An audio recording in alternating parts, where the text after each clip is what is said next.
Ladies and gentlemen, SideStrafe back with another episode of the Strafing Run. And while today's episode is going to primarily feature Star Wars Battlefront footage, the discussion applies to a wide variety of titles, and really titles throughout the ages, I would say. So right now, obviously, battling it out on Hoth as the Rebel Alliance, aka the Rebel Scum. I think if you saw my first impressions video, First Contact, featuring Star Wars Battlefront, you know that I was pretty much blown away the first time I jumped on Hoth. The game just screams Star Wars. It's visually impactful, the sounds are there. DICE just did a phenomenal job bringing us onto this planet, and I expect the same with some of the other maps that we'll see, regardless of size. But with that said, you know, there is obviously a lot of hype surrounding this title. It's being published by EA, built by well-known developer DICE, and it's Star Wars, and it has the Battlefront name on it. So yeah, there's going to be a lot of hype, and there has been a lot of hype surrounding that. You've got everybody and their mother playing it on Twitch and YouTube. You know, some people playing it because they love Star Wars and shooters, and some people playing it just because they want to jump on the bandwagon and get views and revenue. And it's up to you to tell the difference.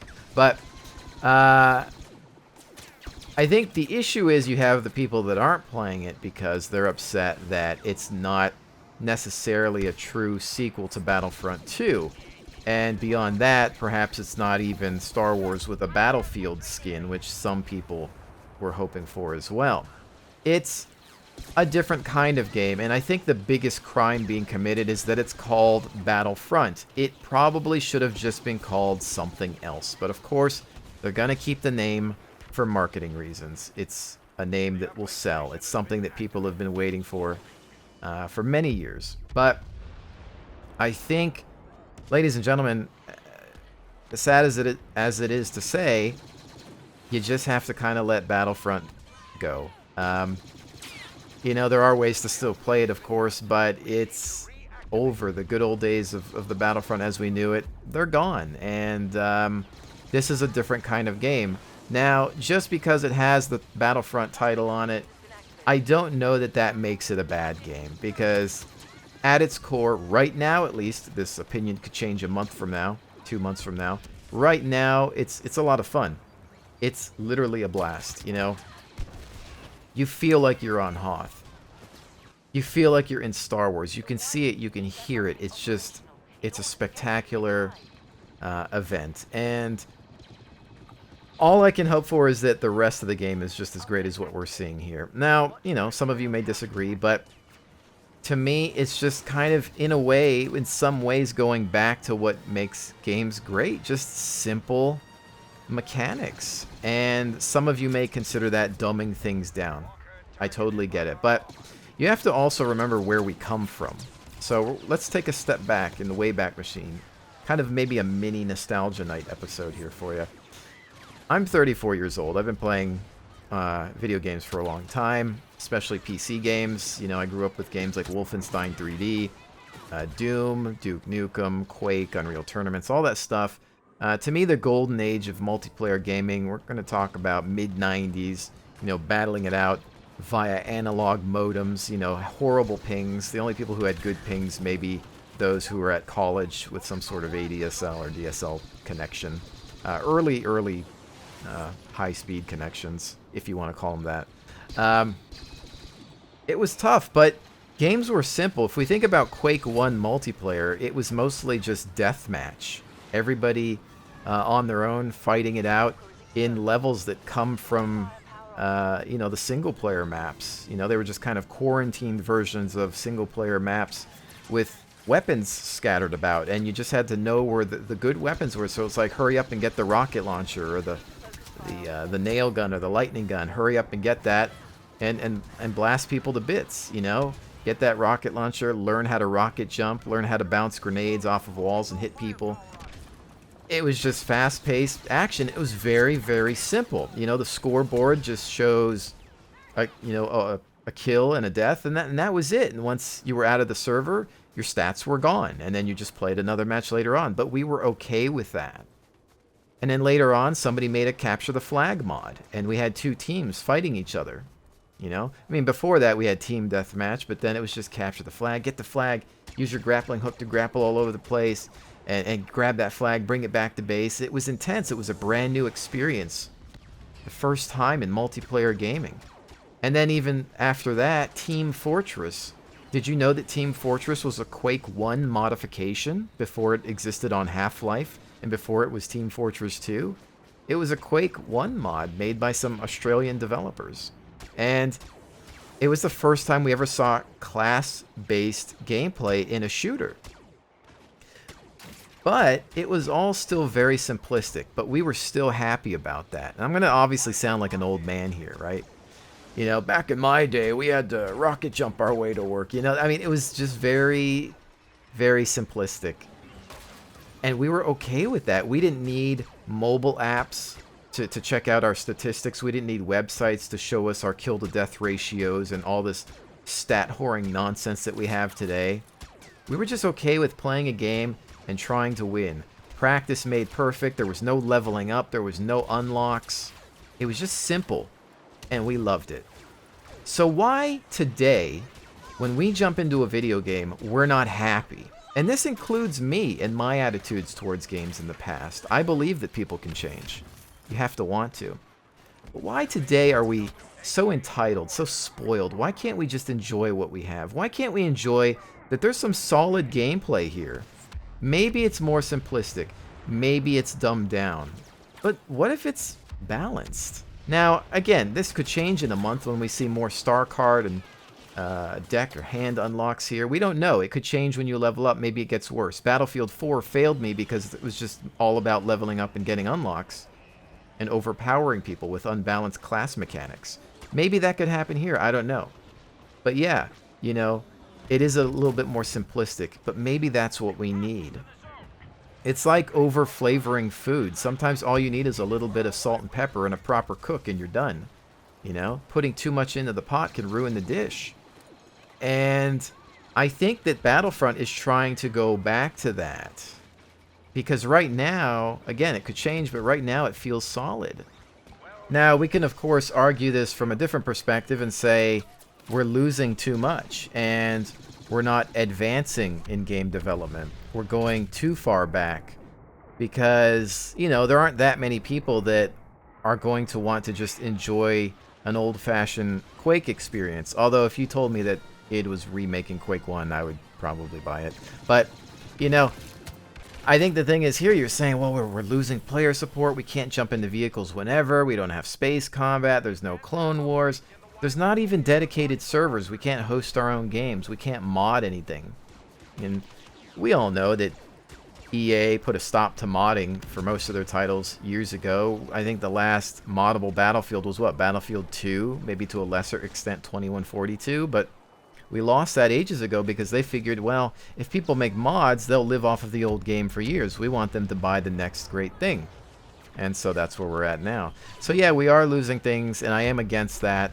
I want things to advance, you know. I want there to be a reason I spend too much money on a computer system, you know, to be able to, you know, expand my game and do more with it and have more freedoms within it. So I totally agree that, and it's kind of a tough argument there because, you know, while I think that maybe in some cases we're overcomplicating things and we're trying to create addictions where there doesn't need to be one, I can also see where, well, now we're just losing things that were created years ago. So is that going to be a bad influence on other game developers? Are they going to say, well, EA and DICE did it, you know, they dumbed down their game. They only had this, so why do we need that too? You know, we started seeing it early with Battlefield games where the maps got smaller to cater to console systems, where the objectives got more simplified, you know. They tried to balance things so much that it ended up just breaking the game. So, yeah, there's problems with going into this direction as well. But I think more so right now, it's all about accepting this game for what it is. Because arguing everything else would just take hours upon hours and a whole different episode, you know. So it's kind of tough, and I find myself kind of conflicted and arguing with myself about what's right. Because on one hand, you want to say don't support this kind of development, right? Don't allow them to dumb things down and ruin our games. If we give them money, then they're going to keep doing it. Vote with your wallet, right? And I've said that before. But I think in this case, it's hard to avoid this being a good game because I'm playing it, and even if I'm last place, I'm having fun. I'm just having too much fun. It puts a smile on my face. It's Star Wars to the extreme. It's the best looking, best sounding Star Wars game that we've seen in years. And, you know, it's only 2 maps, 3 if you count the co-op one. We're, I think, launching here with 8 or more maps. Yeah, they're probably going to do the yearly DLC thing. You know, they make money off of it, so they're going to keep doing it. I mean, as long as EA's the publisher, we're always going to see similar tactics. Now, I'm not sitting here and telling you to go ahead and pre-order this thing right now. Wait. Get some better reviews. Get your friend's opinion, you know? We don't know how good or bad this game is going to be after launch. You know, we don't know how great the maps are, the modes. We don't know if the unlock system is going to ruin the title, just like in Battlefield. Although I kind of don't think it will, because there's not really a true class system. The star cards seem like they're available to everybody, and it seems like you can get the good stuff early on. So I don't think that'll be a huge issue, but again, we have to wait and see. We can't really say for sure how great this will be, and that new game smell still has to wear off. So, you know, will I be giving them my money? Yeah. I don't have an EA contact. You know, I don't think I usually can get EA games for free or anything like that for review purposes, but this is probably going to be one that I'll spend money on because I'm just enjoying it right now. But that kind of leads me to my next topic, and what is the cost of fun, and how much fun can you have for the designated price point? In this game, what's the basic edition? $60, $59.99 in the US, and then $69.99 for the deluxe edition. Okay, so how much is that worth to you? Because a lot of people are talking about, well, I can see this getting repetitive. What game doesn't get repetitive? It's very hard to find one that isn't going to get that way. Most of the time, if it's a first-person, third-person shooter, whatever, you're running around maps over and over again until you unlock things. And again, the only thing that keeps the game fresh for many of those people is that unlock system, which again, in my opinion, is built to create addiction. How do we keep them coming back for more? Well, add a progression system so they have a lot of work to do. See? And again, I think that's bad game design. You don't need that stuff. You just need to have awesome gameplay. Alright? Now, everybody's different. But how long will it take you to get tired of a Battlefront game? Let's say there were no unlocks and you just fought each other all day long and you had a couple of weapons available to you with different maps and objectives. How long would that last you? Let's see, well, you pay like, what, $20-something, upwards of $20 for an IMAX movie ticket for maybe a 2-hour movie, hoping that the movie's good. Okay, once you're done, that money's gone. You've seen the movie 2 or so hours, all right? What about a game? How much do you expect for $30? How much do you expect for $60 to $70? If you play Battlefront for a week, is that a good deal?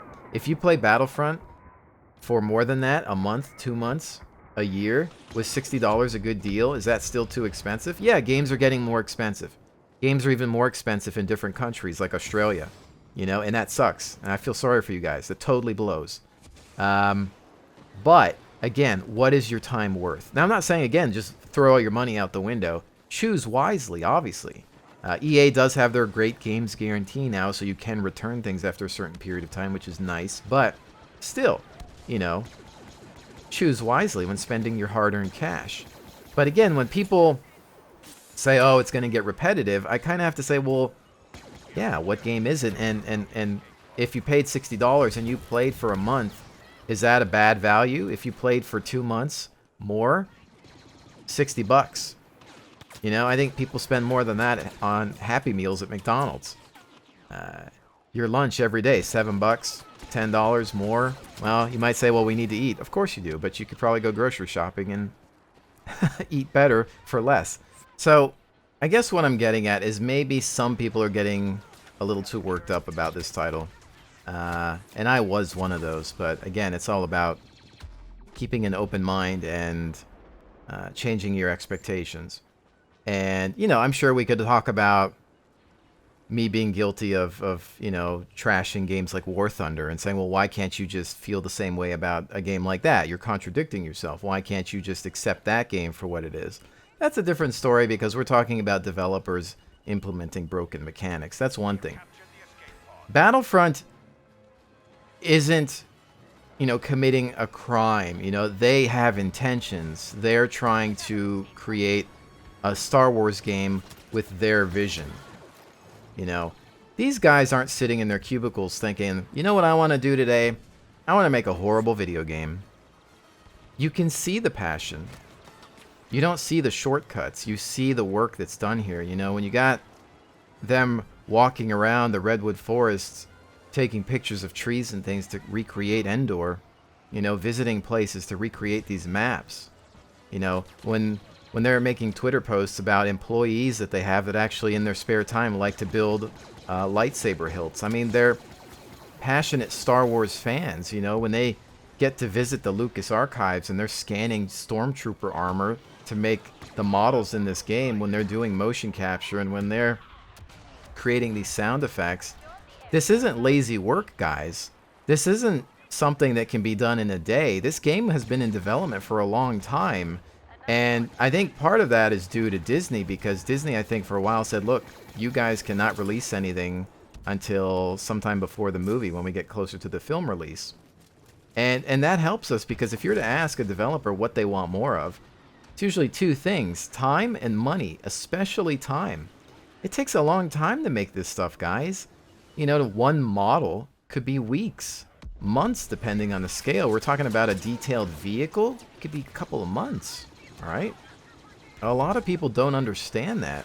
To create these art assets and sounds and to program things to work the way they do, it takes a lot of effort. Now, the biggest crime, I think, being committed in that department is just having publishers holding developers hostage. You know, they got a gun to their head saying, oh, we need this every single year, which is what ended up happening with Battlefield.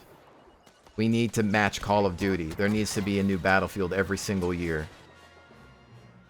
Same thing happened to Halo with Microsoft and Bungie, and why, you know, Bungie broke away from them. And, you know, we could talk about this all day long. Look at Ubisoft and Assassin's Creed. The whole yearly thing is killing games. You need to give developers time to work on titles. We used to wait 4 years sometimes or more for a good game to come out. And when it did come out, it was fantastic. Look at why Nintendo has a great track record. If you look at all the Mario titles, the first-party character titles, you know, the things that keep that company alive, they take a long time to come out. We don't get a Mario Kart every single year. We don't get a true Mario game every single year. We might get different versions of Mario every year or whatever, but we get different games over a large time frame. And every time they come out, they're always great.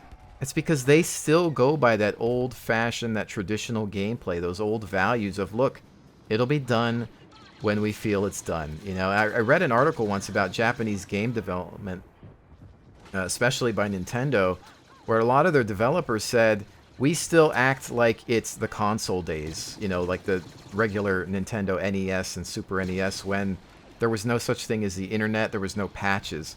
And so when you release that console, that cartridge, you couldn't make any changes. So any glitch or bug that was in that game, that was in there for life. And they said that they still live by that mentality. Like, and so when they release a title today on Nintendo Wii U or whatever their Game Boy systems are, they want to make sure it's fantastic from day one. And I wish more developers believed in that. And I'm sure more developers do. It just, again, comes down to publishers. People that don't really like games, but just love investing into products that make them a lot of money. And I think that actually had a lot to do with the whole Kojima debate in Konami. You know, he was spending a lot of time on his game. It was a passion project for him, and Konami was bleeding money, and he was getting paid his salary no matter what. And they wanted a title out, and he wanted it to be great. And there you have some headbutting, you know? And I think again, Battlefront might be great because of how long it's been in development. Think back to when we saw the first teaser trailer for this game with the AT-AT leg coming down. So this has had more dev time than a Battlefield game, which is good. Now, will they move on to a yearly release cycle after this? Man, I hope not. You know, I hope somebody can say something. I hope EA realizes that it's better to give DICE more time, or I hope, you know, maybe even Disney can put their foot down and say, well, we have control of this. You want to hold on to that license? Well, you know, I don't know. I don't know what's been signed. I don't know how many years EA has Star Wars for and all that. It's beyond me. That's not my field of expertise there. But yeah, we know that this has had more dev time. Are there glitches in this demo? Of course there are. Yeah, I mean, there's some funny things that happen, but it's nowhere near as bad as the Battlefield quote-unquote beta demo. Battlefield 3, Battlefield 4, when it came out, just a buggy mess. Why? Because it didn't have enough dev time. You know? Battlefield 3, they were finishing up with their yearly DLC, then we had to get 4 out. Again, this whole competition thing with Call of Duty has been ruining first-person shooters for years. But, I don't know.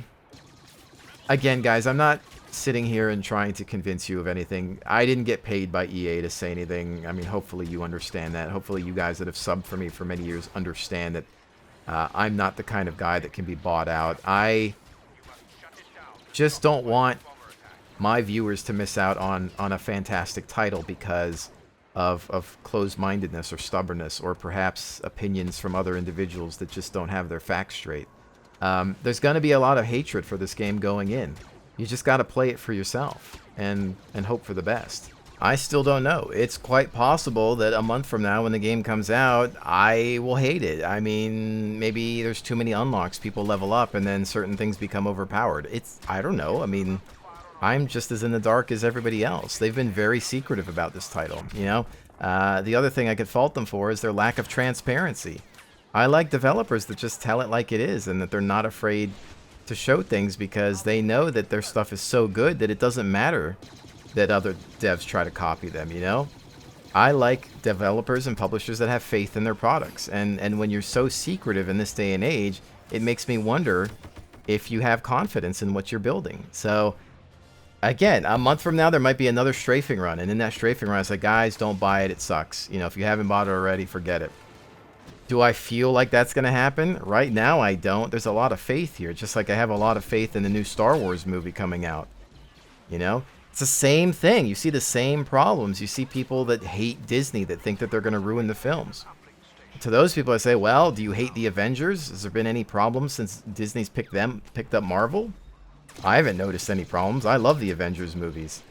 Captain America, one of my favorite Avengers, has been great so far. You know, I have faith in J.J. Abrams. I think The Force Awakens is going to be great. We had to deal with the prequels.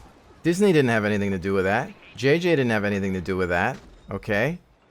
If anything, it's in greater hands now than it ever was before. You know, there's been bad Star Wars video games that weren't by EA and DICE.